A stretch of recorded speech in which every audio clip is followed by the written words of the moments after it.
I would just appreciate it if you guys did not insult my microphone stand. I mean, it's just this is what I have, and how bad is it? Does the mic really look that big? It's pretty monstrous. I mean, also it wobbles around like you got it on a table with two legs. The unstable mic is representative of my unstable sports takes. So it's actually a metaphor. I went to It's film like school. you live in the Weasley house. It's not a called flat surface. It's called the burrow. Okay. It's like the Tower of Jenga. Not to Look, be confused. I'm sitting so still. Good job, Mike. So, big notes after our first week of production is good start, but Mikey Alfieri needs to stop swaying from side to side within frame. I got so many notes about that. So many notes. I can't not move. Okay, I'm a human being. Is Mikey Help okay? you get blood flow to your brain. Sitting still. Mikey he never grew out of that little kid just running, shaking around and everything. So those are our big notes after watching tape. You know, you got to watch tape after you play in a game. You gotta go to the drawing board and you gotta improve, and that's what we're working on for week 2. So everyone, pay attention to Mikey and how much he moves there in his frame. Good for you, Mike. You're doing great. Thank you. I'm gonna get Botox. Yeah, I'm sure that'll help. All right, there we go. Okay, last episode, we were talking about some of our most shocking disappointments in the NFL season so far. Let's try and be a little bit more positive this episode. Positivity this Wednesday episode here. Let's talk about 3 of our most underrated players in the NFL in the season so far. So we're going positivity here. Scott, talk to me. Who are 3 guys that come to mind when we talk about being underrated for the 2024 season? Ooh, yeah, thrown it in my court already. Jeez, man. Well, first and foremost, I got the offensive mind on the brain right now, but I got to go with number 1 wide receiver for the Atlanta Falcons, Drake London. He is balling out in a way that is just like, I can't believe people aren't talking about him more and more. I know the Falcons they had a little bit of a skid over the past 2 weeks. Kirk O'Bang's Cousins he had a hot first half to the season and he kind of cooled off here. But Drake London is just producing at an all-time high. Right now I'm looking at, he's got 61 receptions, which is tied for 7th. He's got 710 yards, which is tied for 9th, or not tied, just 9th. He's got 6 tuds and is averaging almost 12 yards per reception. So ultimately, like, he's producing at a high level for that Atlanta Falcons offense, which, I think he should probably be, lauded a little more for what he's producing for that team. Second, I got to give a shout out to the big men up front. So Joe Alt, Joe Alt of the San Diego Chargers. Well, the LA Chargers. Joe, watch it, dude. Watch it. I gotta give shout out to the big man, right? So ultimately, it's really hard to find and produce stats for the big men right up front. You got pancakes, sure, and you got pressures, all that kind of stuff. That's the new AG stat world of Amazon AWS. There we go. But ultimately, I'm saying this because he's a rookie. He's keeping Justin Herbert protected in a way that rookies usually struggle with at the beginning, especially tackles, because they're getting the top-notch DNs every single week coming off the edge, and just catching up to the speed of the game is difficult. So I got to give a shout out to Joe Alt as my second. And then third would be Josh Jacobs of the Green Bay Packers. This guy is just a workhorse, absolute workhorse. I mean, what is this? My eyes are getting really bad in my old age, but he's 5th in total carries at 176. He's got 838 yards, which ranks 3rd in the NFL. He's got 4 tuds, which is a little farther down the list of things, but ultimately, like, that doesn't matter when he's producing and putting the offense in position to score, which they clearly are, and they're doing a great job at it. And he's averaging roughly just under 5 yards per carry, which, as we all know, Mikey, you could probably attest to this much better than Nick and I, but like, if you have a running back who's averaging 5 yards a carry, that's nuts. Like, dude, that's a first down every other play. Just give him the ball. Yeah, just feed him. You don't have to have any creativity in your offense. Just keep giving the guy the ball. Great. Yeah, there you go. Hey, I was a 5 yards a carry. Okay, Uncle Rico. 6 yards a carry. What are we talking about? Scout team yardage here, or throw the pigskin a quarter mile. All right, there we go. And then, okay, I gotta give my 4th shout out to Tyrann Mathieu. He's an OG in the league, right? So he's been playing for, upwards, definitely north of a decade. but he just recently got his 36 interception over his career, which is a wild stat. He's an undersized guy who has made an incredible impact in the game of football. And I can't believe that he's not as, cheered on as he should be here at the end of it, late stage of his career. So 36 interceptions over a career is insane. So he's my fourth pick, if you will. Okay. So I like your list, despite the fact that you cheated and put 4 people on your list of 3. But other than that, 3 means some Yale education. Numbers. That can't count to 3. Oh, Scott. No, I like your list a lot, and actually sticking with running backs. I'm gonna piggyback off that to do a little corporate speak.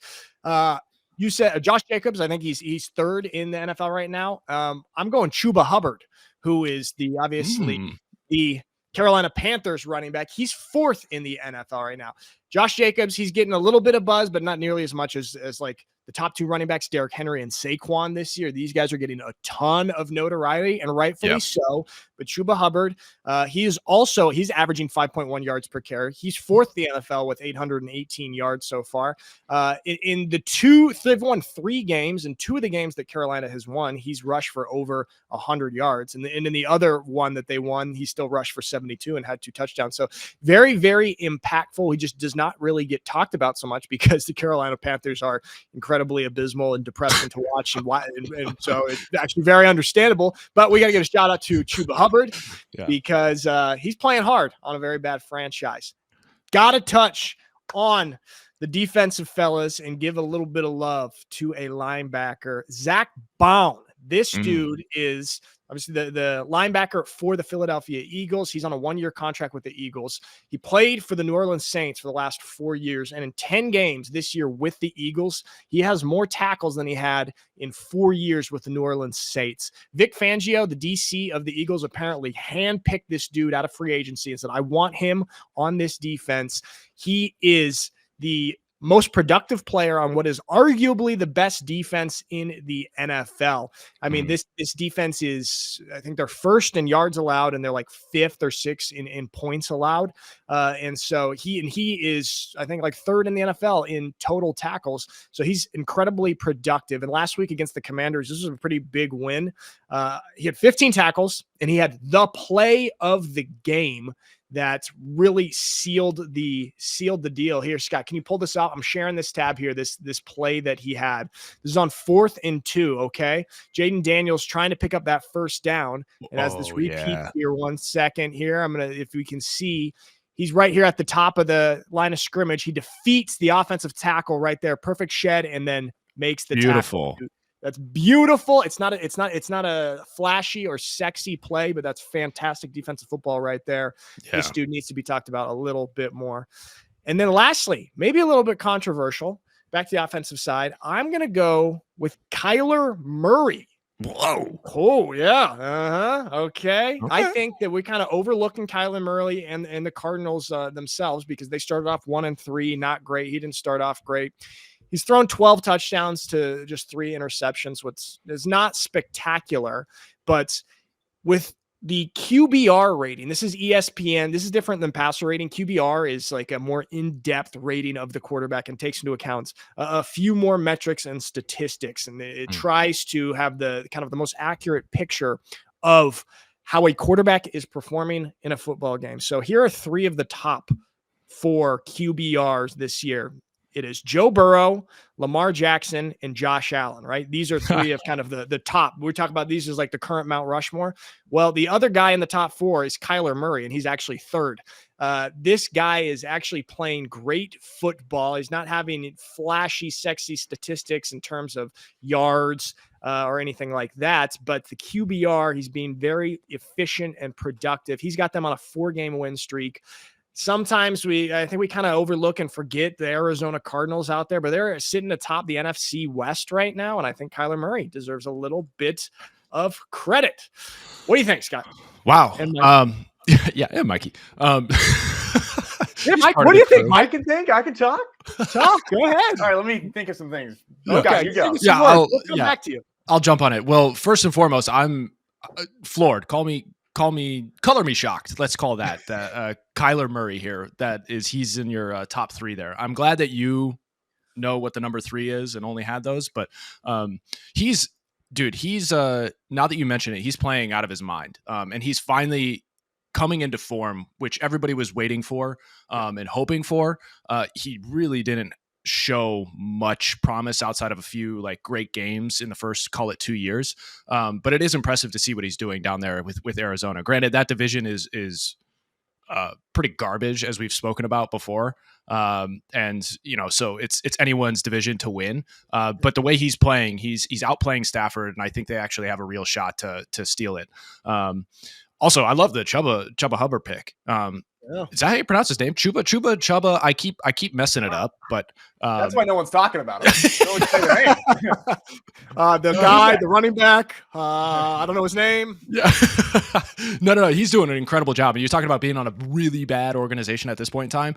Like, oddly enough, it seems as though ever since they had the original benching of Bryce Young, it seems like they've gotten back on track to a certain degree. Like, Dalton gave him a little bit of a spark, gave Bryce a breather just to kind of like recalibrate, and then come back out and play his best. And I feel like the Carolina Panthers are really starting to get into stride and into form, which they should have been at the beginning of the year, but they were like well below that level. But it just seems like now they're finally starting to get things on track. And I think Hubbard is definitely a big part of why that is.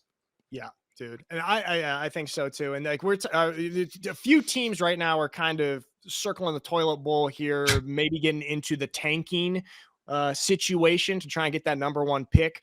And I actually don't think the Carolina Panthers, despite all their woes so far, I actually don't think that they are going to be one of those teams. I think that they still got something to play for, and they have some winnable games left on their schedule. So there's just a little bit of glimmer of positivity for the future there for the Carolina Panthers. Hopefully, I love your Joe Alt pick, dude. I absolutely love that. I'm trying to find it right now. The meme when he got drafted. Maybe here. Oh, I can't find. Did you ever see it? It's like he's wearing. He's like. I'm gonna butcher it. Never mind. Just trust me. It's really, really funny. Yeah. It applies to this. Okay. Sounds indescribable. The audience, you guys can go Google Joe Alt meme and you'll get it. Type it. Yeah. Although I'm Googling it right now and I can't find it. So trust me, this is a really, really good point that I'm making right now, and a funny meme. Now, Joe Alt, that's just so Harbaugh to draft a lineman there in the top 10, and he's making a huge difference. All right, there we go. That's a good. I like. As a GM, I would only draft offensive and defensive linemen because skill positions more or less the same. Here's the thing: if you have a good offensive lineman, you could put any running back there. Okay, there'll be a hole. Pretty much any quarterback can throw when they have time. Mike, and any receiver can catch when there's a good ball thrown because the quarterback has time. Mike, there's actually something to that of only taking offensive linemen because there's so many skill position players that are interchangeable.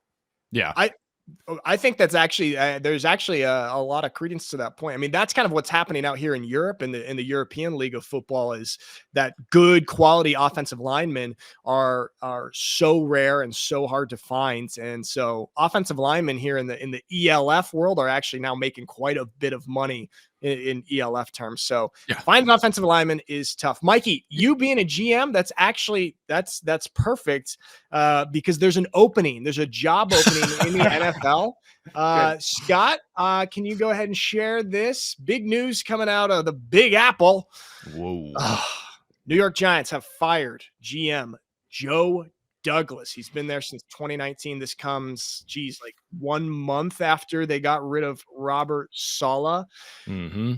Owner Woody Johnson. This guy is cleaning house, and there's a lot of things we can say about this. One of the rumors that is floating around with this, and also with the Robert Saleh firing, is that this has Aaron Rodgers' hand and fingerprints all over it. Scott, give me your thoughts on this, and also if you think that there's any legitimacy to that rumor. Yeah, this one's so strange. The Jets season, like the Jets are jetting so hard right now, dude. Like everything at the beginning of the year seemed to be going in their direction, and the hype was at an all-time high. Dude, I couldn't stop hearing about the Jets, about Aaron, and I like Aaron as a player, right? So it's a little hard for me to say this, but I was getting pretty sick of just the coverage and people having them in the Super Bowl, which is just like that's such a hey, pump the brakes sort of take, right? Especially because it is the Jets, as I'm saying, because this stuff inevitably comes through down the pipe every season, it seems like. And honestly, we've been talking about organizational, cohesiveness and strength, and I feel like the Jets, they've been fumbling the ball for the past 20 years and probably more than that. It's just like that's my timeline and scope of interest in NFL football as I was growing up, and it's just like they never seem to get it right outside of the 1 year with Sanchez where I believe they made it to the conference championship. But anyway, all that aside, I get the sense that this is scapegoating by the owner Johnson. He's looking for someone to blame as to why, in his estimation, he's put all the tools on the table for them to be successful. So he's wondering, like, what is going on? What is happening? And we've also talked about this in terms of Tapper, or the Carolina owner. It's Tapper, right? Yeah, and David Tapper.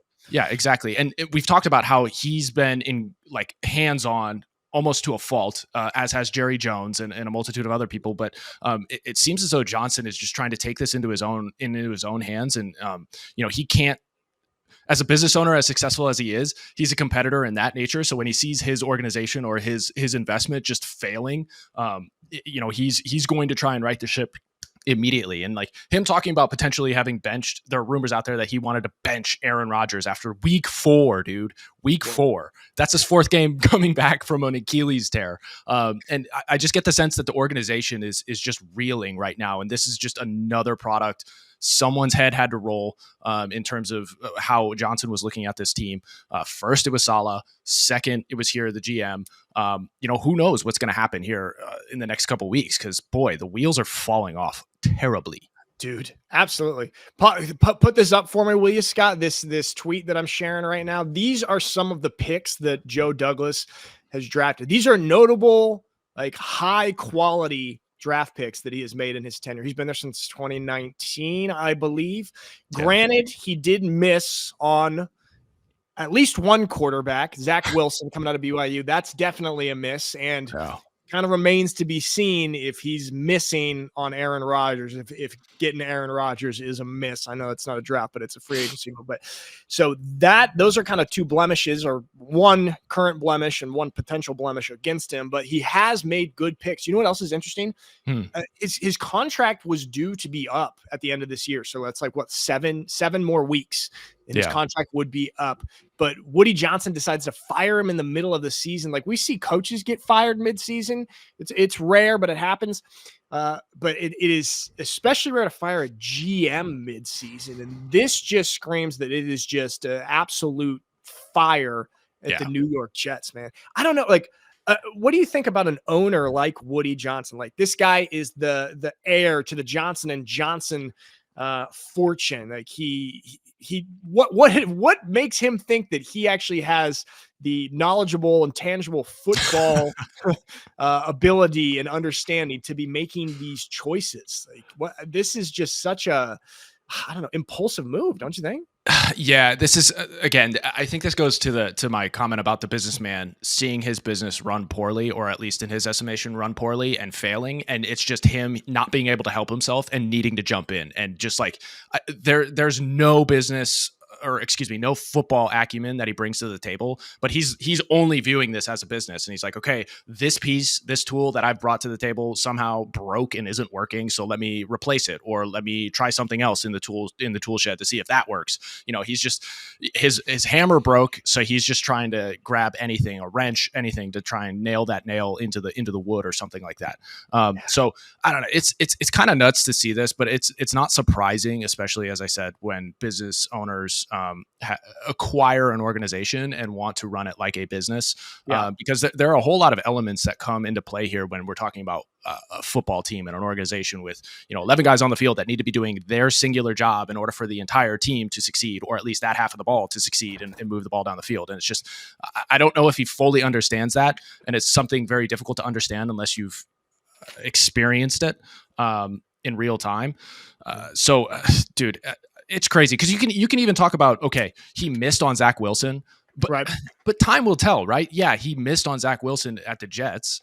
Yeah, that's a good point, dude. That's a good point. But I don't know. He could have a resurgence in his career like Baker Mayfield's having down in Tampa. So it's like, who knows on that? But the rest of the list, as a GM, you never hit 100% of your picks, right? So it's like, the fact that he has all of these dudes who are like not even arguably great players, like everybody knows them to be incredible players. It's kind of wild to pick and choose the GM who has given these tools to the team, to the coaches to mold. So that's where I point. It's like, if he really wants to fire somebody, it's like, dude, it's something's going on in the coaching staff, and then it's just a top down trickle effect from the organization. So I don't the Jets are jetting, man. The more I learn about GMs, the more respect I have for Jerry Krause. You know what? Maybe Jerry was actually kind of good. Yeah. All right, there you go, Mike.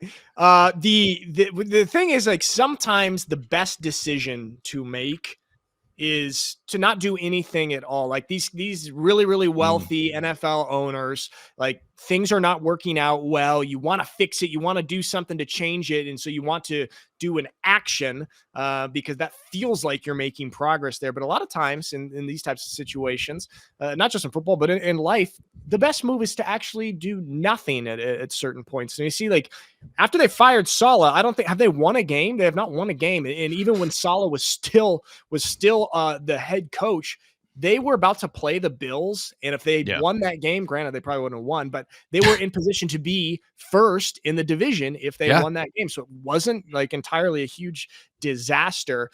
And so the Jets, man, I don't know when they will ever learn the impulsiveness of Woody Johnson. And this franchise it's compounding effects of poor decision making, and that's essentially what's happening right now. It's a tragic comedy playing out before our eyes, and it's been one for a 20-year tragic comedy.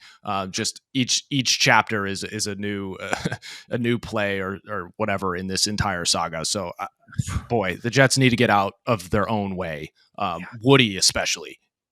Yeah, absolutely. Speaking of tragic comedies in New York, that's actually not the only one. That's not the only show in town, Scott. All right. New York Giants as well. If you want to put this up, Scott, that I am sharing. Daniel Jones is getting benched. The Giants are benching Daniel Jones. And word on the street is that their backup quarterback, Drew Lock, who they brought in, I think on a one-year deal to be the backup quarterback, he's not going to be starting. It's going to be Tommy DeVito, Tommy Cutlets, the Italian stallion. He is going to be starting for New York, which this is kind of iconic, and this is really cool for Italian Americans, people of our ilk, our family. We love that, okay? So good for Tommy DeVito. But why do you think that they are doing this when they brought in Drew Lock to be the second QB2? And also, how do you feel about Daniel Jones getting benched at this point in the season? This one's really look, Daniel has not had a great year, of course, but in a similar fashion to the Jets, the Giants are not performing to their capabilities and their potential. Like it's a multitude of factors here. And I think Daniel is the scapegoat. He's the easiest one to pinpoint. Granted, he hasn't thrown a touchdown in the Giants stadium in, I think it's like 2 years, some ridiculous number of days. So like, it's easy to point to him and be like, hey, he's the fault of all of our woes and all of our troubles right now. So they had to make that step. They made it. Let's see if it comes to fruition. Them choosing DeVito over Locke, I think, is strictly them just trying to re-energize the franchise in the way that they did, what was it, last year when DeVito came in and had a good string of like 2 or 3 games where he was balling out, but then ultimately the wheels fell off. I think that all they're trying to do is just is to spark the organization and the team in that same way. I don't think it has anything to do with necessarily the play. Right. Locke is number 2 on the depth chart. So that's the only explanation I can come up with as to why they're making this call. Yeah. I mean, hey, if you put up this meme that I'm throwing up here right now, I think that what you just said is correct.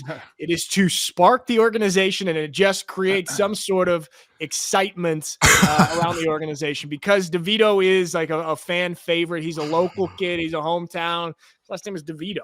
And so I think a lot of people are excited about that. You know what's hilarious? You know, his agent last year like went viral for being – he was wearing like all that old timey clothes. He looked like an old school Italian agent. He went a little bit viral. And Mike, the Milano Seamen of the European League of Football, they had like a meet and greet this summer with Tommy DeVito's agent. This is like a celebrity moment in football in Europe. Funny. We got Tommy DeVito's agent live in Italy. So funny. Meet and greet. Unfortunately, I did not get the chance to meet him, but it was my That's dream. a big day for the Seaman. Yeah, big day. He's one of those guys, when you see his photo, you just think he talks in that old timey, see, like that side of it, like sort of 1920s sort of. I think they call that, what is that, the transatlantic accent, isn't it that? I'm pretty sure. Yeah. Well versed in accent. But here's what is just. All right, we understand the kind of the spark factor of putting DeVito in instead of Drew Lock. Although Drew Lock, you know, he was a little bit of a fan favorite a few years ago when he got caught like rapping all of the lyrics to certain songs. So he has a little bit of street cred there. But the interesting thing is, so the Giants, they had this whole debacle with Saquon Barkley this offseason, right? And it ended up being over just a few $1 million, I believe. And obviously we all know what happened with that. They let him go. Ended up being on the Eagles this year, and he's having his best year ever, and he's in the conversation for Offensive Player of the Year. So the Giants paid Drew Lock $5 million to come and be QB2, and now here comes the time that they needed to use QB2, and they're not even going to use him.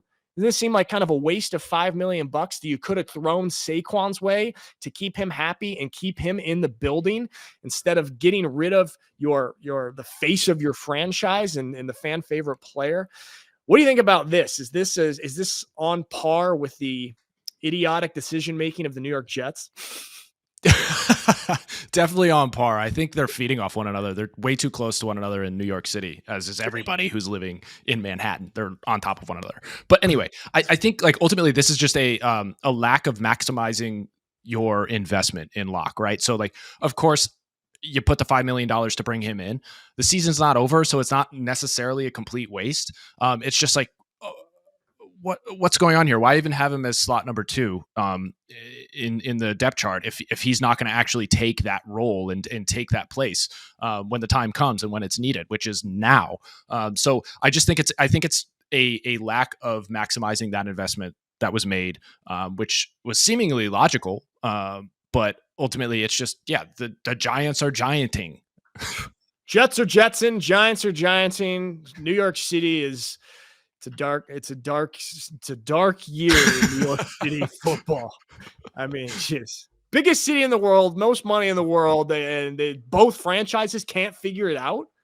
Yeah, I don't get it. And it's ever since Eli, was benched originally, it seems to be the case for both of those franchises. And it's unfortunate because they were, especially the Giants, because they were actually a very solid organization with Coughlin at the helm and Eli behind center. The battles between them and the Pats over the years, the Patriots, was just incredible. So it's sad to see an organization that was once on top in the 2000s and 2010s all of a sudden be in the pits alongside the Browns. Yeah. Well, all right. Before we move on, just throw this up, Scott, please. That I'm sharing here, just so everyone can. I appreciate the please. Excited. I'm a polite guy. Please and thank you. Try. I don't want to demand. I want to ask you. Can you put this up, please? Just for everyone to bask in the greatness of Tommy DeVito's agent right there, and maybe that Italian swagger will bring a spark to the New York Giants, and it'll turn around for him. But there you go. There's Tommy DeVito's agent. I gotta say, the confidence oozing out of this guy is impressive, and it's yeah. Mike, this is kind of, I could see you pulling off outfits like this. Mike, would you in your Italy era? If you end up going back to Italy, very fashionable. This guy, this is just screams he's ripping you off. This is the worst outfit to wear as a businessman. It's just listen, you can't trust me, but I look good. He's out here looking like The Mask. Jim Carrey. I got you. Mask. I got you the mask. I got you a great deal. No, trust me, it's a really good deal. There we go. All right, let's talk about a team that has a little bit of hope and a little bit of positivity. The Steelers, and they are actually playing another team that are kind of in the same ballpark as the Jets and Giants. Scott, sorry to insult you and hurt your family's honor, but the Browns, Steelers versus Browns, Thursday Night Football coming up. Steelers on a 4-game win streak.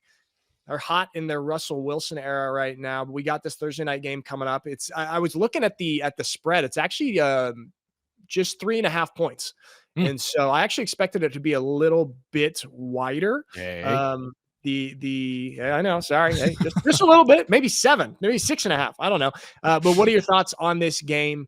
And do the Browns have a shot? A shot? I mean, any given Sunday, right? Any given Sunday. That's just what I'm hanging my hat on right now. My DeVito agent hat. That's what I got. There you go. That's all I got. Dude, nice callback. Nice callback.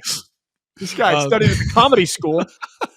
Dude, it's look, I'm hopeful in that the line is what it is, but still 3.5 points in the NFL is a massive margin. And I get the sense that like a lot of people don't fully understand that because the parity in the NFL is just razor thin, honestly. Like, yeah, the Chiefs just had their first loss of the season and they seem to be a juggernaut, but I'm like across the board, the talent level is insane to where it's just like it takes one play here, one play there, one player to have a career night or, just go off in a way that they haven't yet.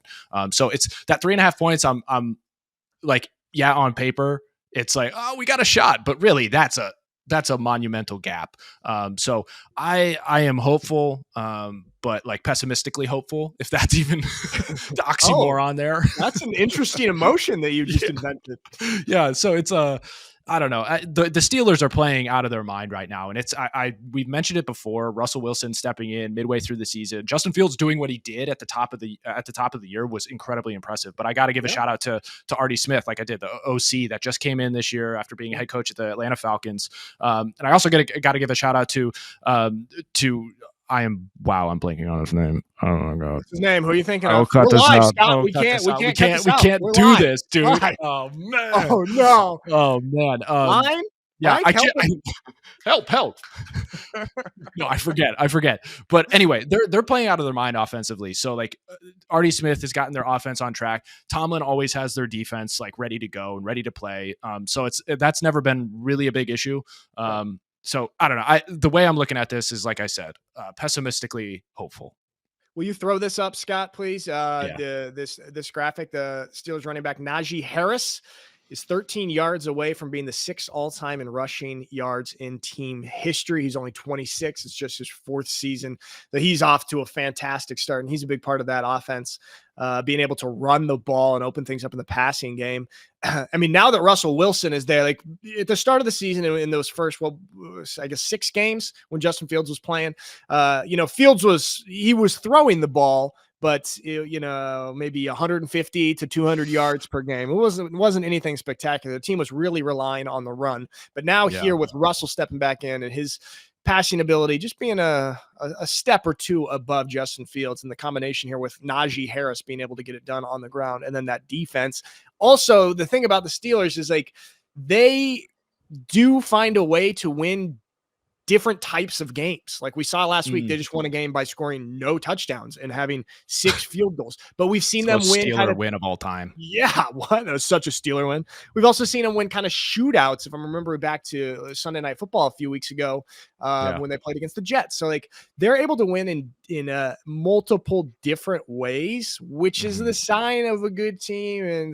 But dude, I don't know what it is. Something makes me feel like the Browns are actually going to win this game. I don't want to get your hopes up too much with my prophecy, but it could be a little bit of a trap game for the Steelers because they just had who did they just beat? They just had the big win over geez, I'm blanking. Oh, the Ravens, right? Yeah. And then they also previously the week before over Washington, who's also great. And then the following week, I believe they play against the Bengals and the Eagles. Granted, the Bengals record is not good, but they're a good team.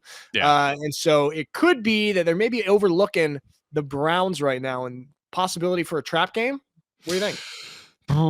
Very much so. I mean, that's the hopeful aspect of my pessimistic hopefulness. I always, there's always going to be a battle between these two, because not only do the cities and the people, the Yinzers and the Ohioans, the Buckeyes, just like butt heads all the time and dislike each other, but the organizations manifest that same sort of rivalry in every time they play. So it's going to be hard-nosed football. It's going to be a close, probably low-scoring game based on how poor the offense has been playing for the Browns. And just as you said, like the Steelers somewhat have a knack to play toward their opponent or down to their opponent at times, but they also have the ability to play up to their opponent. Whether that be just because they're stifling on defense and it just gives their offense just enough of a chance to go forward. And the man I was trying to give a shout out to, which I was blanking on his name, was the quarterback's coach, Tom Arth.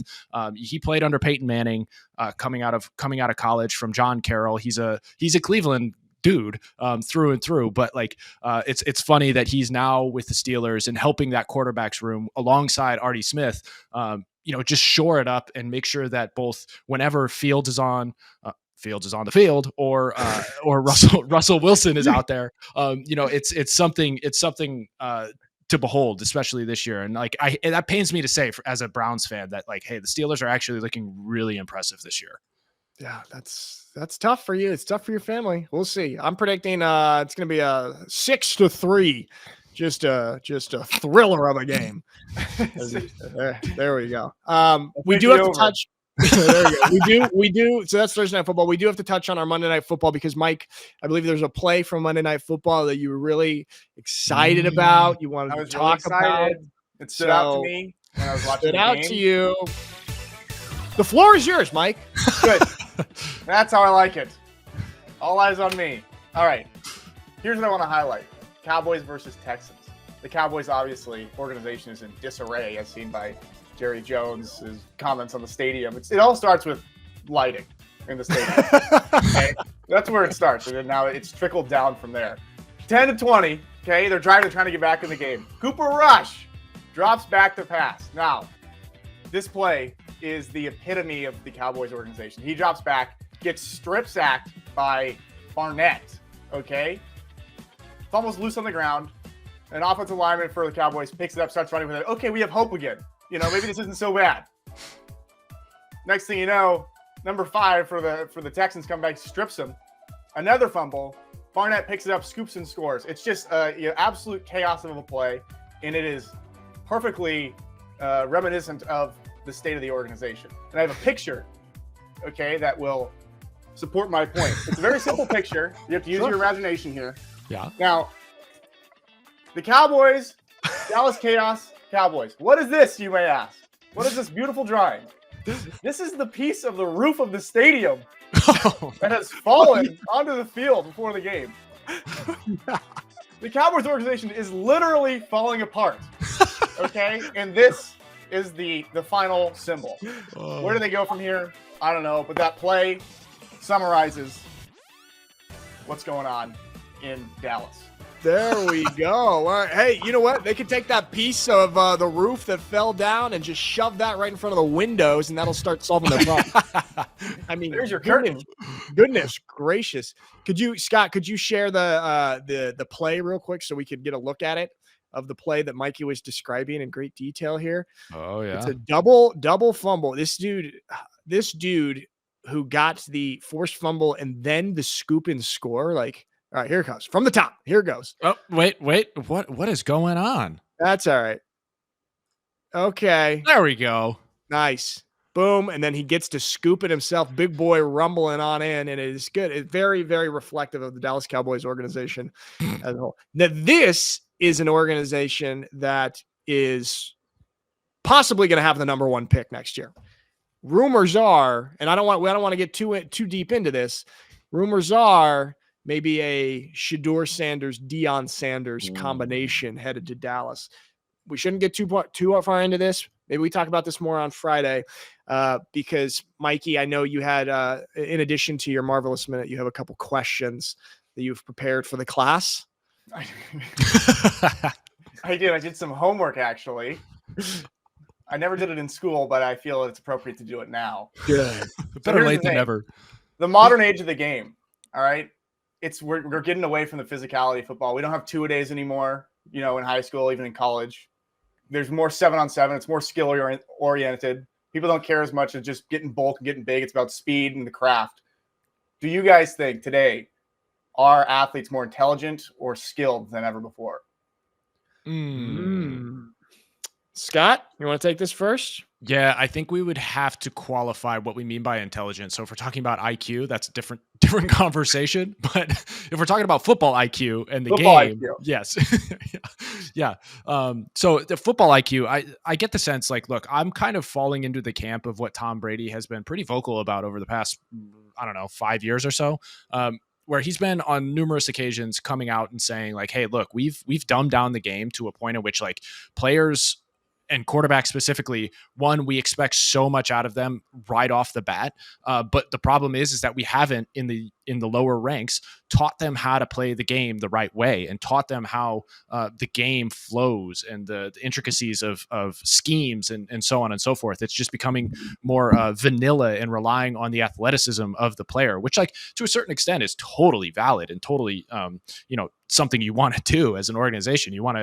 I'm talking about maximizing your investment. That's something you really need to do is put them in a position to win and be successful. But at the same time, I get the sense that we're losing the essence of what the sport specifically is all about, the X's and O's and the strategy behind it. I feel like it's been dumbed down to a point in which we're seeing when a lot of young guys who had great college careers and definitely had high hopes coming into the NFL just struggling to get up to speed because they haven't had that development, that cognitive development in terms of the game at the younger, lower levels. So I don't know. I think they're more skilled, yes, just because I think the science and the training and all of that stuff has just increased. But in terms of intelligence as it pertains to the game, I think we're actually dumber. Let's just put it that way.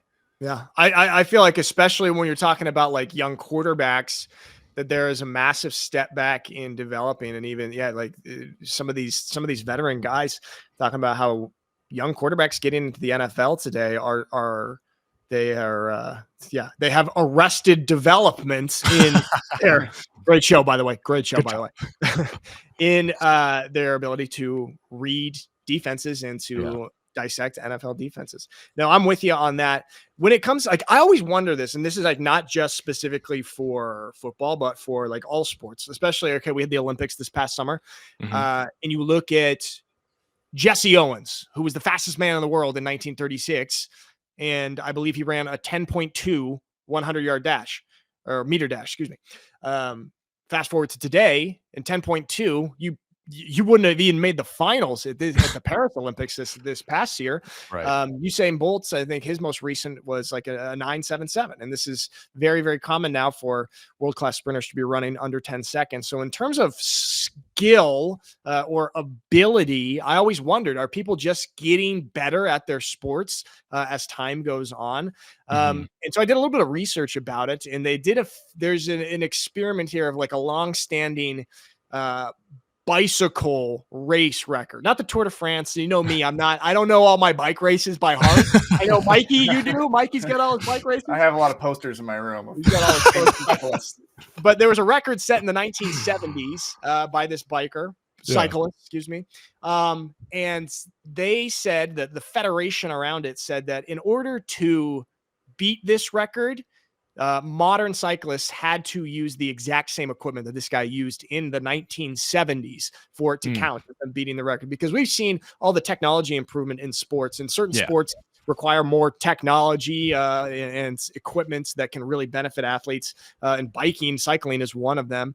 And nobody was able to beat that record since the 1970s when they tried to do it on the exact same equipment, the exact same bike that this guy back in the day did. So I think that athletes in general are closer to the same than we might think at first glance, because we do see the improvement in performance, especially with very objective sports that are just time-based, swimming, track, cycling.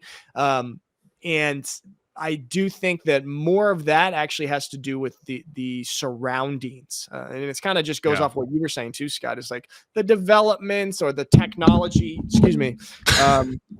That so appropriate that you hit big that microphone. Darn technology. That technology. So this is a long-winded way of saying I agree with you. So yeah. Well, look, I think your answer actually got my mind thinking more clearly here. So like, I need to say that I was focusing strictly on football when I was talking about this, but I would agree with you wholeheartedly that I think technology has helped catapult athletes into the realm of seemingly being far better, right? Than they were of the past. I think with football specifically, I think the golden era of football was actually from like early 2000s to about early 2010s. I think that's when we were hitting stride, because the run game was still very much an element of the game. The pass game was creeping up to like match that of the running game. Whereas like, you look at the 90s, the 80s, the 70s, just you trickle down there, and the pass game wasn't nearly as effective or as much of part of the game as it was in that era. And I think that balance was where we hit the golden era. And I think today we've exceeded that balance. We've now gone too heavy in the pass game to where we're only focusing in that realm. And you get a lot of offensive linemen, even not just speaking to quarterbacks, but offensive linemen coming into the league who have never really had anything outside of pass sets in their entire college career, and like no huddle and all of that kind of stuff. That's just been lost and thrown by the wayside. So I wouldn't say that it's like the game has developed for sure in strategy and so on and so forth over the decades. But I think that's where I'm comparing. Like I'm comparing to the golden era of football, not necessarily the 70s, 80s, and 90s, right? Because that was just a different animal. That's like, again, we were talking about LeBron and MJ. That's like comparing two different animals because they were playing the same sport, but vastly different strategies and approaches by the games or by the teams and the players. Right. Yeah. You just know if you're watching football highlights and it's that perfect amount of blurry that's kind of like early 2000s, is like, this is not 4K. This is 720p. These are going to be really good highlights. The squint test. If you got to squint to see it, either go get your eyes checked or you're watching some old time football. There you go. Mike, what do you think real quick before we go on another? What do you think? Are athletes better nowadays? I'm actually not sure. Wait, just let me think. Okay. He posed a question, but here's what I think. Okay, I think that athletes are starting younger. They're starting to like actually learn the craft younger. There's more people are getting more like trainers are more available, more 7-on-7, like I said. So like people get more time to actually play their sports because it's more available from an early age. So like I think the craftsmanship gets up. But I think in terms of like competitive mentality, I don't think it's better at all. I just think, like you said, the support around is what's lifting the product. Right. And it goes to like, here's a quick story about Nick, our grandfather, Grampy, as he's coming known, would always talk about his track times in high school. And he would talk about, he would wear these spikes that are this long and they were running on gravel. He said they would run their races on gravel. And he would tell us that he ran these crazy times. I'm like, there's just no way. And then it's like the technology, they were just counting in their heads. There was a guy saying 1, 2. That was about 10 seconds. So it's the technology around this is a big factor. You're trying to tell me that Grampy did not run a 9-second 100-yard dash? I believe my whole life. I believe this got me through everything. I believe these stories. I thought that we had those genes. All right, that's good. Mike, what is your? You have another question? So I've heard. So this leads me to my next point, which is how do failed athletes like ourselves find success after sports? You start a podcast with your brother and your friend. Boom. Next question. Yeah. The beauty of this, I think the beauty of this show is that we are varying degrees of failed athlete here. So like Nick had a decade-long career in overseas football. Then Mikey, you at D1 single A, like, and you had a solid career, played overseas. And then me, I was told to retire. 50 I was Shades told of to Fail. retire many times. I just didn't listen. just a bad Yeah. listener. There you go. This one is dude, this is good. What do you just like failed athletes? I mean, there's so many different levels of failure, things that you consider failure. I don't think any of us are failures, Scott. Actually, despite our varying degrees of careers or what have you. I have more of a binary approach.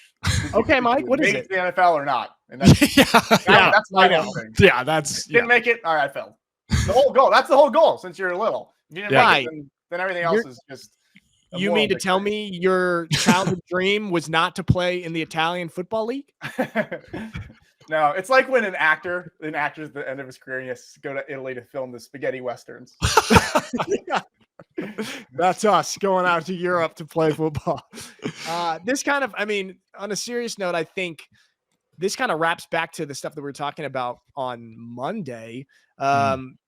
It's kind of, what do you look at? Why are you playing sports? And so obviously there's all of the kind of on court or on field accomplishments or things that you could do. But I think that sports, one of the most important things about sports is the skills that you develop along the way. Not only like the skills and the relationships, but those skills that you develop along the way, because no matter how good you end up being on the football field or how much playing time you get, if you actually dedicate yourself to the sport, you're learning discipline, you're learning hard work. If you play in college, you're learning time management.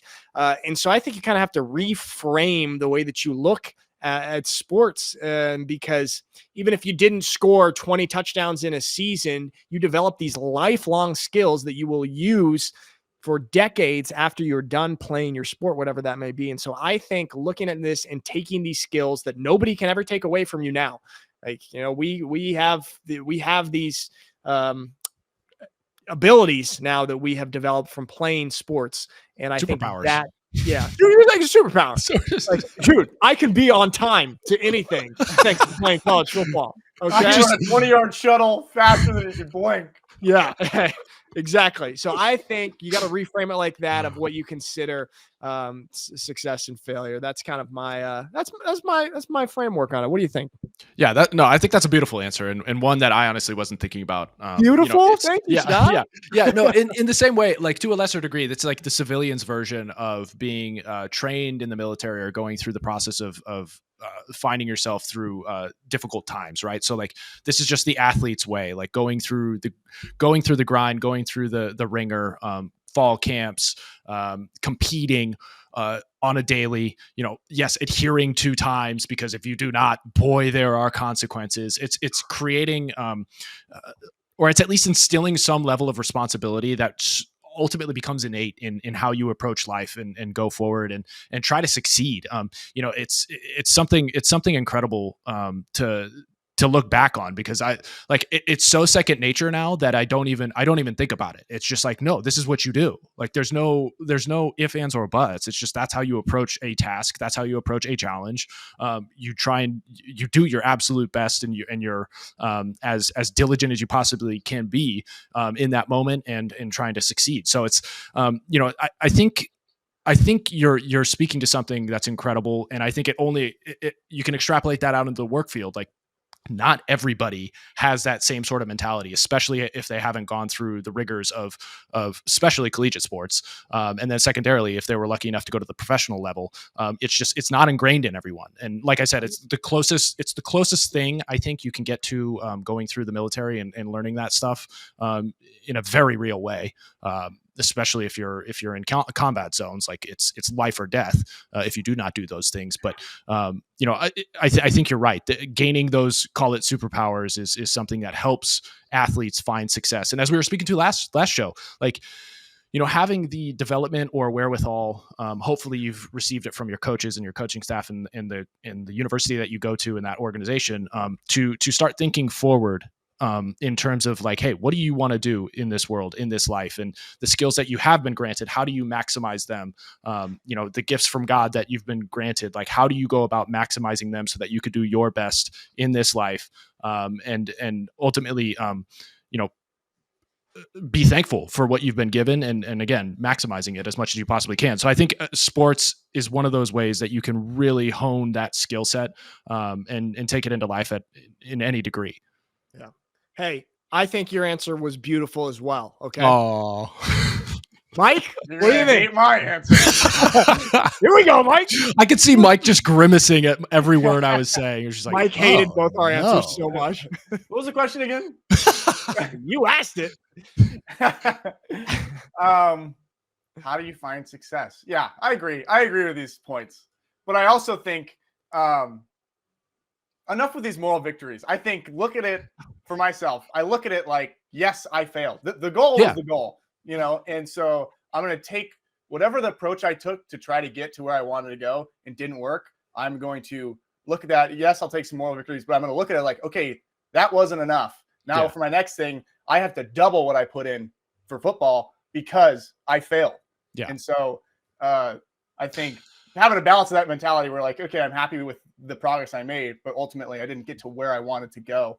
If I just copy and paste that formula to the next thing, I'm going to be collecting moral victories at the end of that next time. Yeah. Mike. No, that's a good point, Mikey. So like, but the only way that you have that approach is because you went through the grind of football. It's the next play mentality, right? So like, even if you fumble, even if you miss a tackle, even if something happens, it's like, okay, I didn't succeed. I didn't meet that goal, right? But the only way you do end up succeeding in the next endeavor, the next play, whatever, is tweaking your strategy, trying to find that way in moving forward and succeeding. So like, to your point, yeah, you can't do the same thing over and over again and fail and then do it again and expect success. But the only reason that you have that kind of instilled in you is because of the grind that you went through.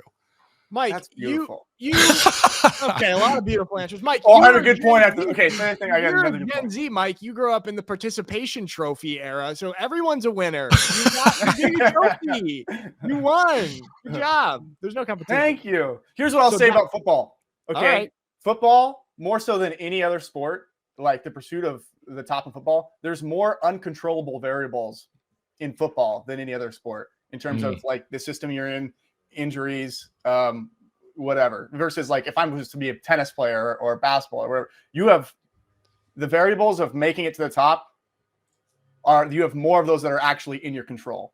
That's true. Like if you're just a superstar basketball player, you can get the rebound and you can go coast to coast and you can totally shine. But within football, there's so many moving parts that that's part of the thing you learn from football. Yeah. Like you have to learn how to manage the uncontrollables more so than other. That's why coaches hammer a phrase like control the controllables. Yeah. There's a great lesson. Well, speaking of all of us being failures and not ever making it to the NFL, let's stick with college football then, because we know a little bit about that. How about that? College football playoff rankings came out. There we go. We got the college football playoff rankings. The disgusting Oregon Ducks still sitting number 1. Ohio State at 2. Texas 3. Penn State at 4. And then Scott's home state. I know you're not a fan of them, Scott, but I just always associate Indiana with you. IU at 5. And then you got your Notre Dame Fighting Irish, your real team, at 6. What are your thoughts on these updated rankings and kind of how things are shaping up for the playoffs? Look, it's the classic Big Ten dominating the top 10 again. But ultimately, when the college football playoff comes out, they're going to fail, as they usually do. I hate to say that because like this year's Big Ten does feel a little different just because it's acquired so many other teams. I think not to change up the animal here, but I think Penn State is definitely a paper tiger. IU has yet to be tested. This upcoming weekend against Ohio State is really going to show their true colors. It's going to be big. Yeah, they better prepare because this is like everybody's already chirping outside of the Hoosier fandom that they don't belong, regardless of an undefeated season. Like their strength of schedule is just so poor compared to a majority of these teams who are just lower on the totem pole here right now. Notre Dame, I'm a little frustrated because honestly, like, look, their one loss in the year is to Northern Illinois. That was a terrible loss. Terrible loss. Such a blemish. It's such a blemish at home, nonetheless. Even so, it's like that loss is too big to ignore. Granted, yes, their defense is playing out of their mind. They're up there tied with Ohio State for being the most dominant, I think, this year. But Northern Illinois just lost to Miami of Ohio last night badly, 20-9. That's unacceptable to have that loss, and it's only getting worse and worse when Northern Illinois, like, the wheels are falling off there for the rest of their season. So I'm a little concerned with Notre Dame. One, even as a diehard fan, I don't want to be hurt again, but I know I will be. I am ready to be hurt again. Scott, it's okay. Hey, going back though to the Ohio State, Indiana. I mean, we're kind of bashing on Indiana for their schedule, but Ohio State and Indiana actually have 3 common opponents this year. They've played 3 of the same teams. Hear me out. Michigan State, they've played both. They both played Nebraska, and they both have played Northwestern. And would you be surprised to learn that Indiana actually fared better against these teams in terms of point differential? Like, they beat Nebraska by 49, and Ohio State beat Nebraska by 4. Granted, this is such a kind of juvenile way of looking at comparing teams. Like, oh, we beat this team by 7, you beat them by 4. We're 3 points better than you. Like, it's very childish, but it also, there is something there, at least in terms of comparison. Right now, Indiana, I think, is their 13-point underdogs, 12.5-point underdogs. And the thing that people are talking a bunch about is kind of the talent differential. Like, Cignetti's done such a great job with Indiana, but this is not like a blue chip recruiting university for football. 4- and 5-star players. Listen to this. Ohio State has 69 4- and 5-star players. Who are high school 4- and 5-stars. Indiana has 10. And I'm actually even surprised they have 10. And so just kind of the talent difference here, at least when you're looking at the prestige of the high school recruits, is pretty big. Like, do you think Indiana actually has a shot this weekend? I think they have a shot, right? So I said at the top, just as the Browns have a shot any given Sunday, this is any given Saturday. Like, they've been playing out of their mind, and Cignetti has yet to show us that he's not ready for the big leagues. So until that happens, I won't write them off, right? So I think it's going to be incredibly difficult. Just to the points that you're making, the talent on the field for Ohio State is just, it's too hard not to be impressed with. The one thing is, though, is I would just make this claim that I think Cignetti is a better actual developer and coach than, say, Ryan Day has proven out to be, especially in big games. There's one thing to have a horde of incredibly talented players, 4- and 5-star recruits, right? Day in, day out, season in, season out. But Cignetti has had to really mold young guys from the D1 AA ranks in JMU all the way up until, I mean, I know he's bounced around at big places, but as a head coach, JMU to D1 single A, and then from JMU to IU, he's just proven that he's been able to bring people, bring the best out of people, the most out of people, even though they may not be as highly lauded as others. So I think IU does have a shot, but dude, what slim. You just said there kind of reminds me. Our parents used to say, Mike, I don't know, maybe you're too little, but Mom and Dad used to always say this at least when I was playing sports growing up. Hard work beats talent when talent doesn't work hard. And it's not to say Ohio State doesn't work hard, but I just kind of think, okay, Indiana is hard work. Ohio State is talent. We're going to see this weekend what goes down. Do you think if Indiana loses, are they out of the playoff conversation? And is that fair if they are? If they have one loss, are they? You know, it's interesting you say that, because I'm pulling up here on my phone, because I know there were statistics that Indiana has like a 90+% chance of making it to the playoffs, regardless of a loss or not. I don't know how true that is. It was a simulation and all that kind of stuff. I think it depends on like you're talking about the point differential, right? I think it depends on the style of loss. Everybody wants to say that's not part of the calculation or formula, but it is. Like, if you lose badly and you don't perform, similar to how like Notre Dame lost to Northern Illinois, I think that should be counted against you. It's like, how did you perform in that day? Like, it does matter, because that could actually come up.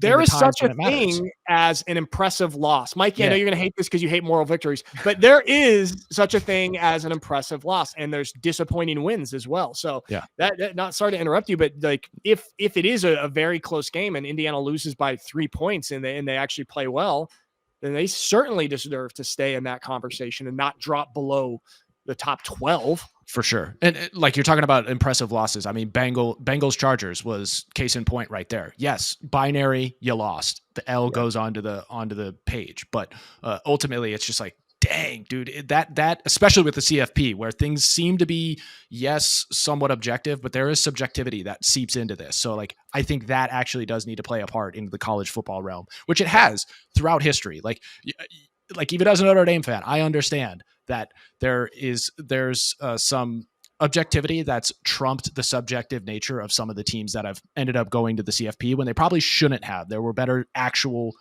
teams when you look at it from a football standpoint, outside of just wins and losses. So I think it's a different animal when you're talking about college versus the NFL. But yes, there are impressive losses, and there are abysmal wins too. So it's a thing. It's a thing. Scott, will you put this up, please? What I'm sharing right here. This is the current bracket. God, what is this? March Madness? Weird this is. This is the current bracket, how things would play out right now. And this is interesting. Okay. Big Ten, Oregon, obviously at the top of that. They beat Ohio State being number 2 in the Big Ten.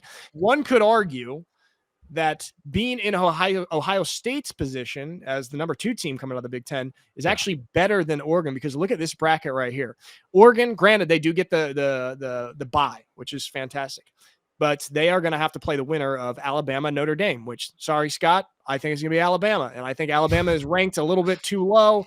They're 2 losses. All right. I still think Alabama's a juggernaut, and I think they're one of the top teams. Yeah. And so that's not ideal for Oregon to have to play Alabama. Take a look at Ohio State. Their first round game, granted, having a bye is better than having to play a game, but if you have to play a game playing against BYU in the first round, and then potentially in the second round playing against Boise State, if Boise State is to win the Big 12, which is very, very possible. So you could argue that Ohio State's path is actually easier and better and more desirable than Oregon's. What do you think? Yeah, I would completely agree with that. I mean, I think it's up for debate as to whether or not a bye is better than actually getting to play the week. Yes, I was going to ask you that. Yeah, because you can stay in game flow, and I think that actually, like those massive breaks for, remember like BCS bowls and then the CFP, where teams would literally just end up going to a mini camp for a month in preparation for that single game, or 2 games if you're lucky enough to win that first one. I think that's actually a detriment. It kind of gets you out of game flow. It gets you out of that mindset, and it's difficult to kind of restart that, especially at the end of the year when the holidays are coming through and everything like that. I mean, that's just my personal take. I would rather just keep pushing forward than take a break and then come back. But I do see what you're saying. Ohio State definitely on paper here has an easier route. And I know Boise State is wildly formidable, especially with them putting up a hard fight in Autzen Stadium against Oregon earlier on in the year, and they've only gotten better. So who's to say that they couldn't take down Ohio State? But just on paper, that looks tough for Oregon. And here we go. Just a little bit of more Indiana bashing. This tweet right here. Tennessee's best win is at number 7 Alabama. Ole Miss's best win is against number 8 Georgia. Georgia's best win against number 3 Texas.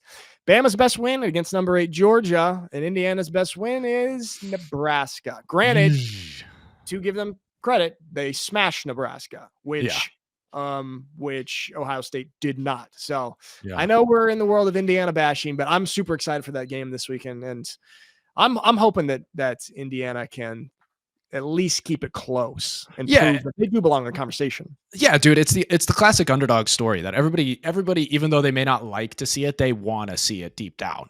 So like everybody is kind of an Indiana fan at heart right now, especially this weekend, outside of the Buckeyes. So everybody wants to see them do well and perform. The one win against Nebraska, which they've been at peaks and valleys so badly this year, which seems to be just the mantra of Nebraska over the past decade or decade plus. But I don't know, that point differential that you were speaking to is impressive, regardless of the team you're playing. If they're of a certain level, like that's 49-point win is no joke.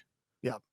I will say, I was kind of bashing all the and I do still do it. I bash on a lot of the changes in the college football world, but I do have to say, I'm super excited about the 12-team playoff. I think that that's like re-engaged me, and I'm pretty excited for that. So it's fun to see. They're gonna make so much more money. It's a great idea. Yeah. I've been doing this years ago. I know. What took them so long? Yeah. So much more money. And I can't wait to playoff, and we double it. Yeah. Just make it 32 teams. Yeah, I was gonna say 24 would be ideal in my estimation, because it like the AP polling like means nothing anymore. It's all about the CFP polling. So like, why not try and, at least we're talking about tradition, why not try and bring that back into the fold as much as possible? I know it's 25 team ranking, but if you had it at 24, at least there's only one team that's getting left out as opposed to 13. That's true. And you know what? I mean, someone's going to be upset with the 12. Obviously, when it was 4, somebody was always upset at 5 and 6. I mean, with 12, 13 and 14 are going to be upset. So I think it'll always be in the conversation to expand it to a reasonable number. Yeah. We're running a little long. Should we touch on this NBA ratings drop, or you guys want to do it next time? Yeah, let's touch on it just briefly, because I mean, dude, the NBA, it's heating up with the NBA Cup. It's heating up. The NBA Cup, like creative name of the in-season tournament, the NBA Cup. Scott, will you please share this information that I have just put up? Indeed. NBA viewership has plummeted. It is currently down 28% on ESPN for the 2024-2025 season so far. And people are attributing it to a few different things, and the officiating and the enforcement of technical fouls on things that are like tiny little infractions. This is a big part of the conversation. But this is like the NBA's ratings have been declining for years, but this is an extra steep drop off, because I believe last year it was at like 12% decline. Right now we're at 28% decline already in the season. What are your thoughts on this? And then just personally, you guys, I mean, how do you feel about interest in the NBA? I mean, this isn't all that exciting. I'm surprised that it's taken this long for ratings to reflect sort of the change and shift in the style of play and game.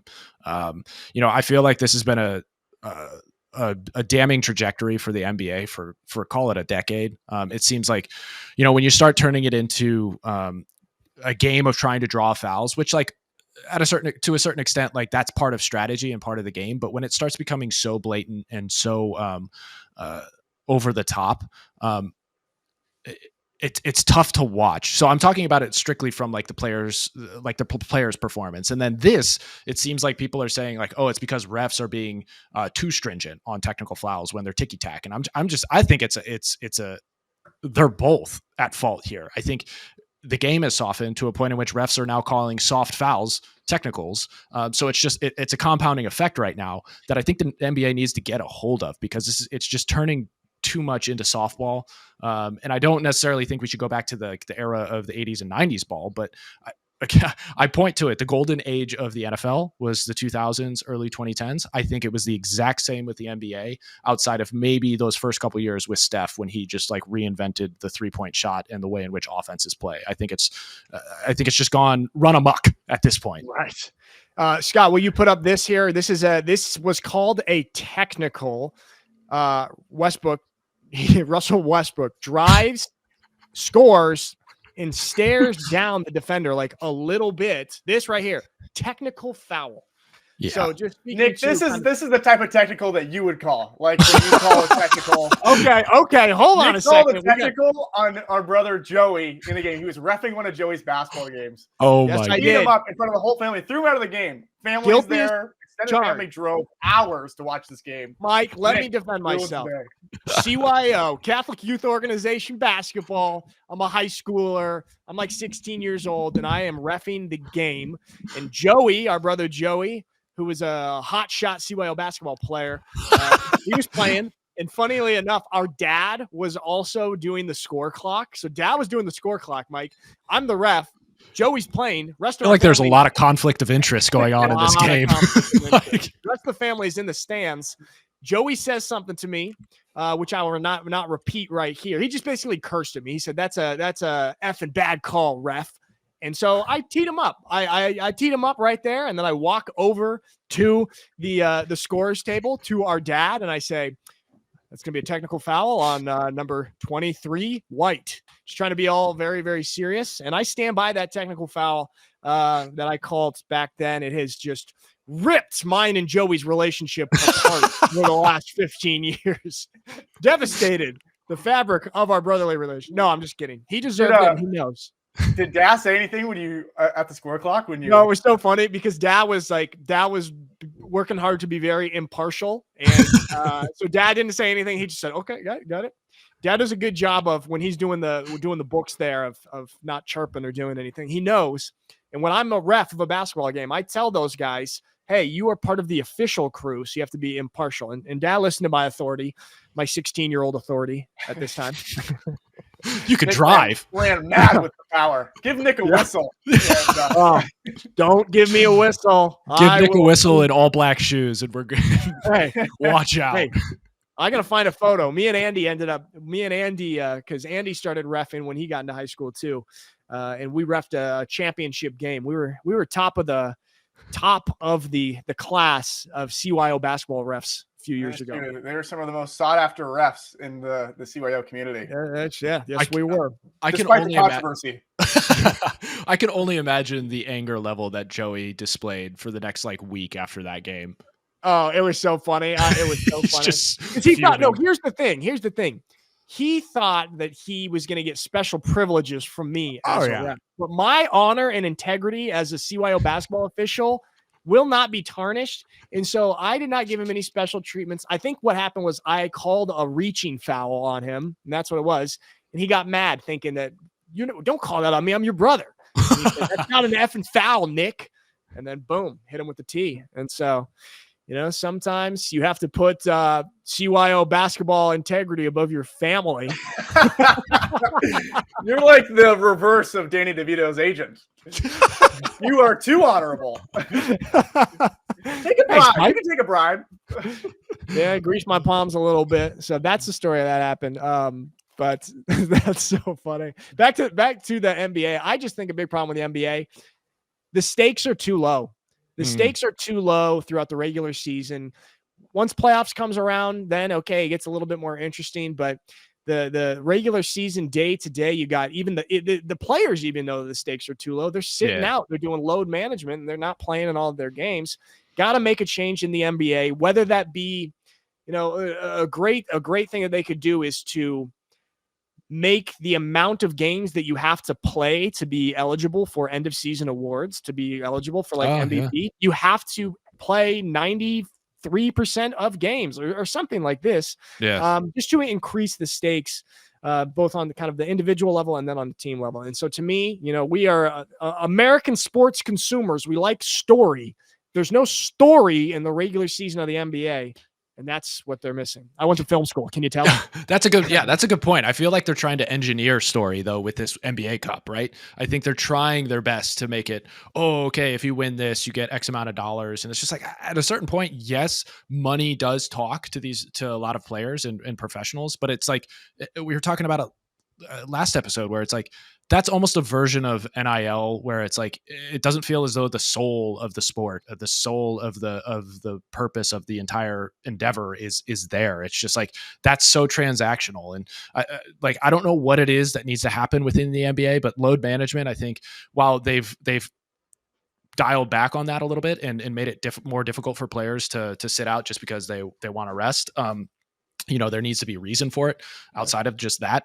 I still think it's something that they need to fix because I agree with you. It's just the stakes are too low throughout the season. It seems like once the back end of the season comes along, players are always trying even more on the court, and you can see it in the gameplay. And then the playoffs, you see like people take it to a new level. It's just like, where was this the rest of the year? That's what I love about football is that it's like each week is so important. Like you cannot mess up. And if you do, you're only allowed like 3 screw ups and then you're in hot water. Like you can't, like the whole thing could be done. So that's what I love about that is it's total team sport and the stakes are incredibly high week in and week out. And that's why we see the NFL absolutely dominate, not just the United States, but it's like expanding globally. It has such high stakes and it's the best team sport that there ever has been. All right, there we go. We went a little bit long today, but I think we had some good. I think we touched on some good stuff. Good sports talk. Yeah, good sports talk. I mean, Mikey's musings are really just adding a whole nother layer to this, and his questions from the outside in. Like, hopefully, we're hitting those and answering those to your liking. I put a lot of effort and work into coming up with those. So I know. Did you have fun? Did you have fun today, Mike? Yeah, I had fun, and that's what it's all about. Right? Give him a participation trophy. He participated. It's Mikey's binary decision making. Did I have fun or did I not? That's it. When he comes onto the show, I am going to introduce you to something called gray areas. Okay, not everything's black and white. The color gray exists. Okay. All right, guys. Good stuff. Got some more stuff we got some big stuff to talk about on Friday as well. Everybody, thanks for joining us on the No Warm Up Podcast. I'm going to go eat dinner. All right, guys. Let's do it. See you.